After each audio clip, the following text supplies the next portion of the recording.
In this video, I'm going to be talking about my top 5 tips for DIY PowerStroke maintenance. Tip number 1, it would be a great idea to have access to a computer and an OBD2 dongle and FORScan. That has been huge for me. It's kept me from being stranded on the side of the road. It's kept my truck from going into limp mode.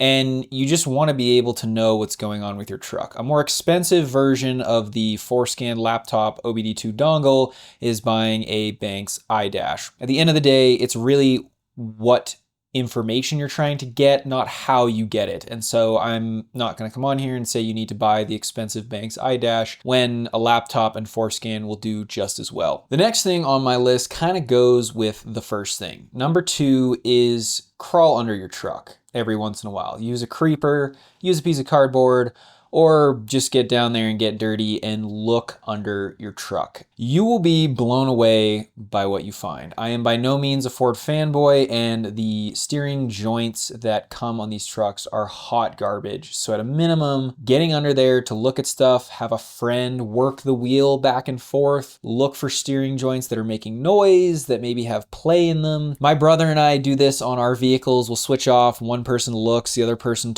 works the wheel, probably at least every 3 months, just to get a status on what our front ends are doing. And aside from that, you want to check for leaks. Upper oil pan leaks on these trucks are huge. I'm on my second upper oil pan leak after the dealer resealed it. And so I wouldn't have found that and known if I hadn't have gone under there. Same thing goes for differential leaks. Basically anything that could be wrong, you can often see it with your eyes. Not everything, but a lot of it. So just make it a habit. Maybe put a tick on your calendar to go crawl around under the truck and check stuff. It's just a good practice to get into with any vehicle.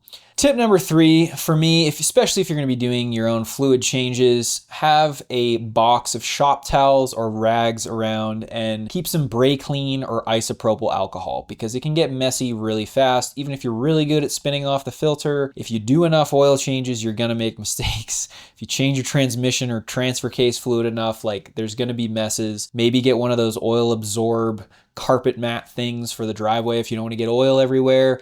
But just prep yourself for the cleanup. Tip number 4, get yourself a good set of jack stands and a 3 to 6 ton floor jack, especially, if you're not moving around too much. I travel a lot. Get something that'll let you lift the front end of the truck up in the air, take the wheels off and have it be totally stable. Not only is it safe, it's also a lot easier to do front end work with both of the wheels off. That's, steering stuff. So if you're planning on doing tie rod drag link, steering stabilizer, front shock, it's just a heck of a lot easier if you have the front wheels off. And so being able to do that on a level surface with the right equipment it makes a huge difference. The last thing for DIY maintenance isn't a tool. It's more of a habit and a practice, and it's make sure you're documenting what you're doing. Write down the mileage, the date, and what you did, and maybe who did it. And I'll show a screenshot of my spreadsheet. I use it in Google Drive, so I can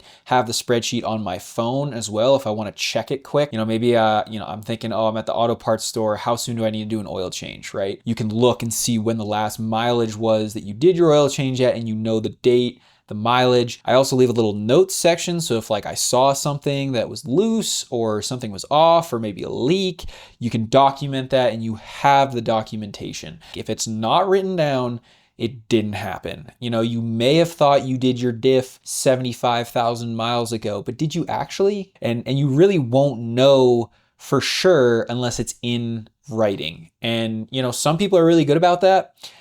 Some people aren't as good about keeping track, but you can do the bare minimum. Maybe don't even put the date. Maybe just put the mileage that you did it at and then what you did and have that be it. It doesn't need to be overkill. And I think that's the big thing here with any sort of habit or practice. Figure out what the minimum is to get you to stick with it, and still be effective. You don't have to go nuts. All right, those are going to be my 5 PowerStroke maintenance tips, DIY tips. Thank you for watching this video. I appreciate it. Please subscribe if you like my videos, and we'll see you next time here on PowerStroke Maintenance. Cheers.